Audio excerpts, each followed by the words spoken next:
Hey Alysa, reporting live. How are you? It's so fun. We're here. Yeah, right here on the IAPP Expo floor here. Very purple. Surrounded by purple. What is it with purple and privacy? Purple and power. Something I don't know Purple about. and privacy. I don't know. So there's a lot going on. Yesterday we were at the IAB conference, Public Policy Summit. California regulators were out. They said, hey, we've got some enforcement memos dropping. I haven't caught them yet.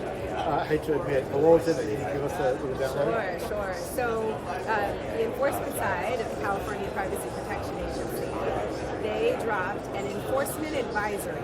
And number one, we haven't heard a ton. So anytime they release anything publicly, that's basically planting a flag and saying, read this, compare it to what you're doing.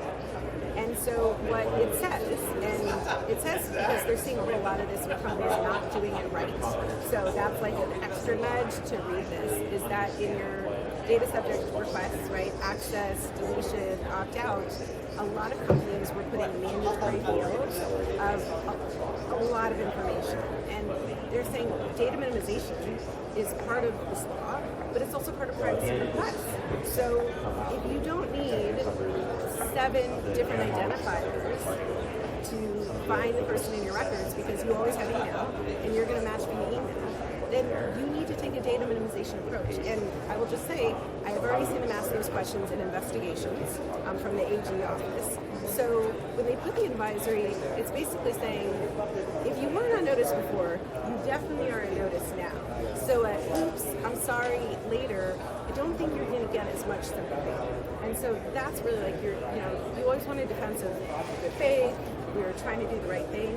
This is one that really shouldn't, it's not a heavy lift to do, right? Change your form, make optional, or just don't really take a look at it and say, do I really need this? Maybe your MVP, your minimum viable version of it. If the ordinary course of your business is one ID, you're not going to need 7. You don't need 7. You don't need 7. So just take a fresh look. Even if you think you're doing it perfectly, take a fresh look and just confirm.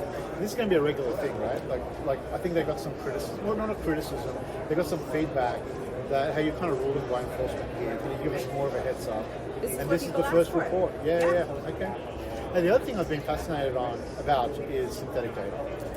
In the context of, 95% of data in AI models is going to be synthetic, and it got me wondering, what happens to personal data in that scenario, and does it matter in the context of AI? I think you've got some good thoughts on that. Do you want to share them?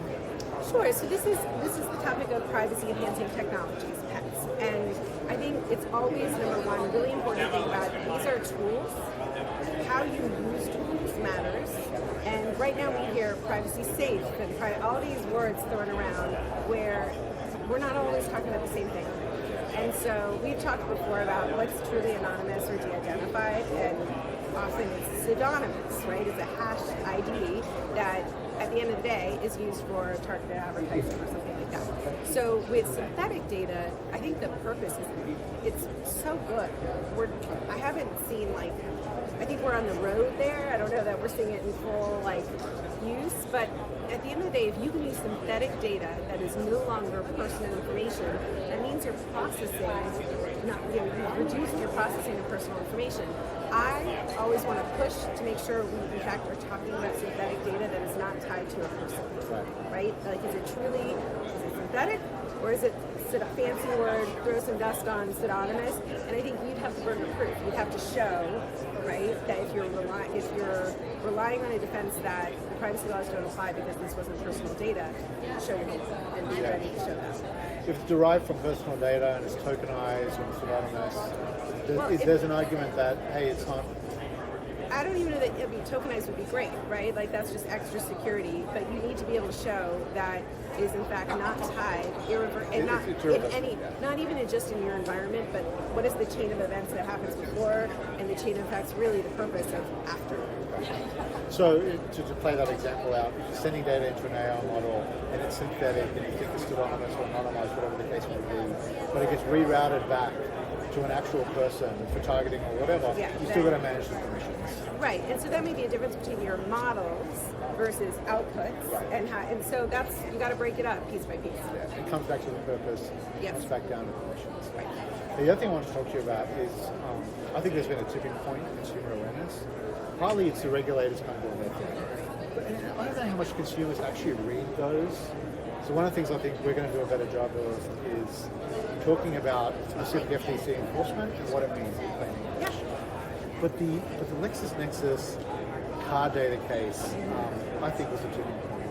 It was New York Times reporting on LexisNexis, picking up data, sending it to insurers, selling it to insurers, and then you found some automotive manufacturers totally changing their policies there.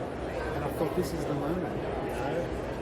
I think we're lighting a match, and I think the mentality some ways is we're measuring against what has always been.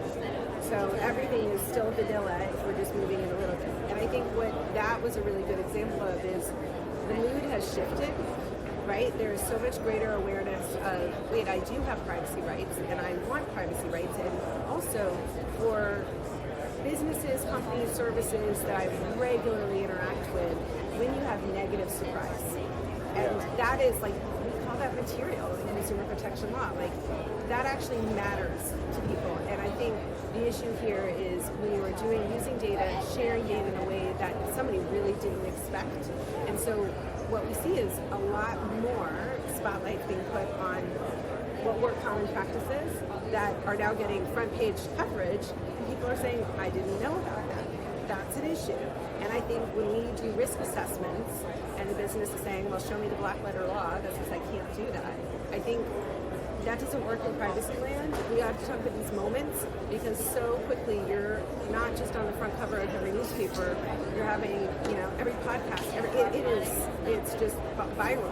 And I think we're at a viral moment on privacy stories. I think you're right. The challenge is that another thing that's been out there in the news when they talk about consumer awareness and privacy, which is there are a segment of consumers, some care about it and some don't. And I always thought that was wrong, actually, because it's true. Right, it's right, there are consumers that care and those that don't. But I think it's more about the type of data and the type of processing that happens. If you're buying mayonnaise, you may not care. Yeah, right. When you're driving around in your car, yeah. Right.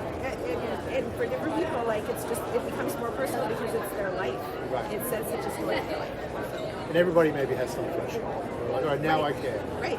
Different things. Good. So I think that's coming. What else is on your mind? It's kind of floating around IAPP.